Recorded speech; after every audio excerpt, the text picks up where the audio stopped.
Hello class 10। तो हमारे आज के वीडियो में हम बात करेंगे रेस्पायरेशन की। What is respiration? The process in which cell of organism obtain energy. मतलब वो प्रोसेस जिसमें ऑर्गेनिज्म की जो सेल होती है उसको एनर्जी मिलती है। किसके हेल्प से?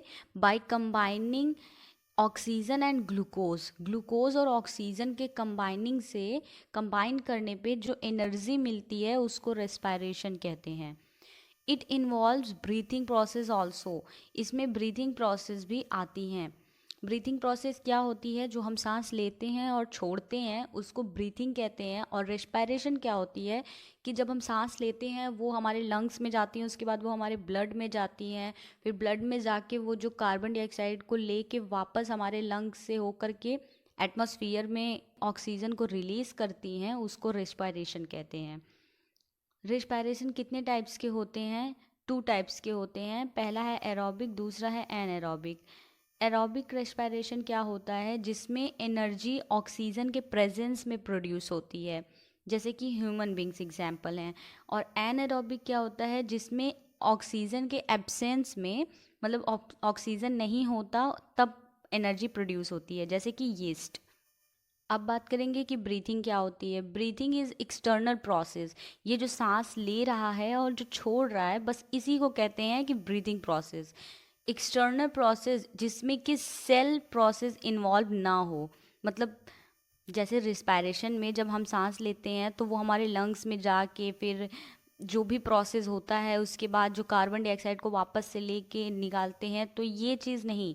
सिर्फ हमारा जो ब्रीथिंग प्रोसेस है उसमें सिर्फ हम ऑक्सीजन लेते हैं और कार्बन डाइऑक्साइड छोड़ते हैं। सिर्फ इतने से प्रोसेस को ब्रीथिंग कहते हैं।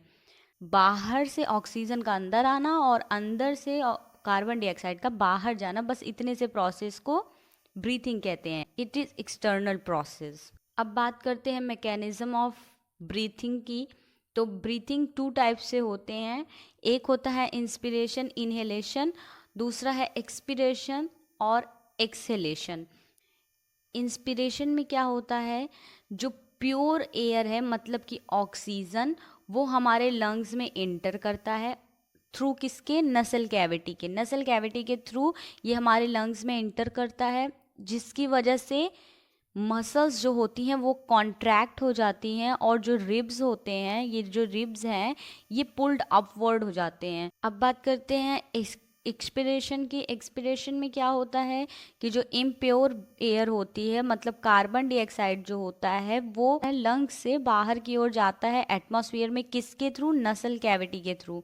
मतलब जैसे ऑक्सीजन अंदर आता है बाहर से लंग्स में, वैसे ही अंदर से कार्बन डाइऑक्साइड बाहर जाता है नसल कैविटी के थ्रू। तो इन दोनों प्रोसेस को, जो ऑक्सीजन ले रहे हैं उस टाइम पे जो रिब्स आउट हो रही हैं, उन्हें हम इंस्पिरेशन कहेंगे। और जो कार्बन डाइऑक्साइड छोड़ते समय जो रिब्स हैं वो नॉर्मल स्टेज में आ रहे हैं, उसे एक्सपिरेशन कहेंगे। अब बात करते हैं difference between breathing and respiration.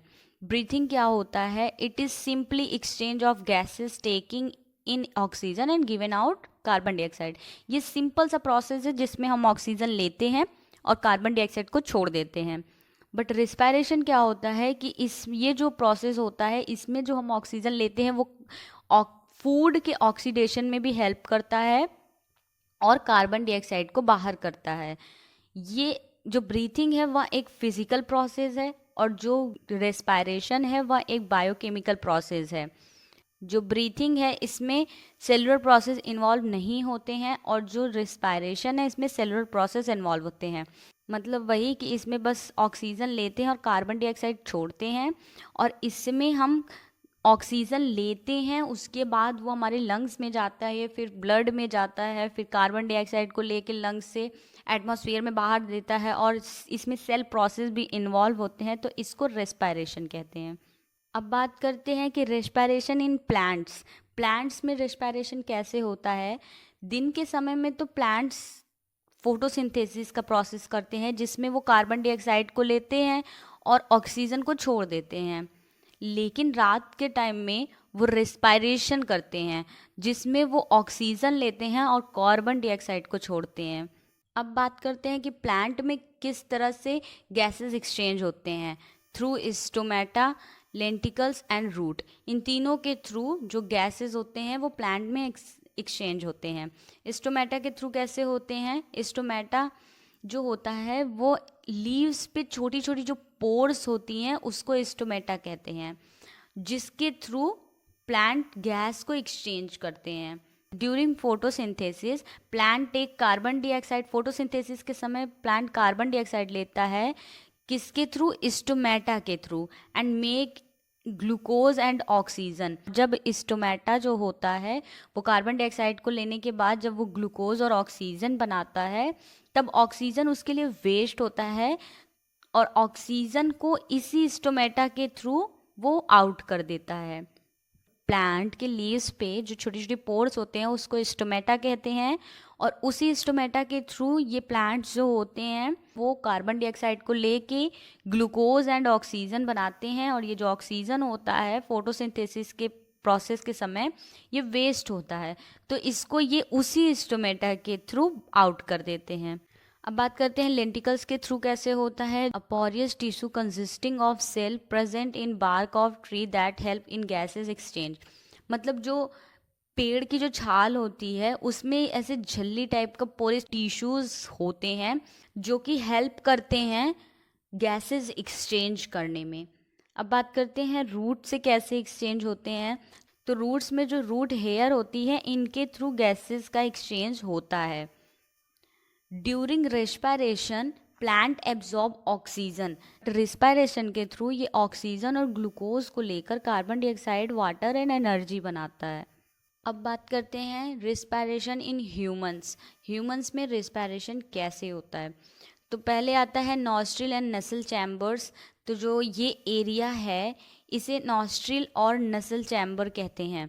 The tip of nose, nose की स्टार्टिंग पे ही जो टू स्मॉल होल्स रहते हैं उन्हें नॉस्ट्रिल कहते हैं। ये नॉस्ट्रिल नसल कैविटी में ओपन होते हैं और इनके अंदर छोटे छोटे हेयर्स प्रेजेंट होते हैं जो कि ट्रैप करते हैं किसे? फॉरेन पार्टिकल्स को। मतलब गंदगी जो भी रहती है, ऑक्सीजन लेते समय जो भी गंदगी रहती है वो जो हेयर प्रेजेंट रहते हैं वो उन्हें रोक लेते हैं।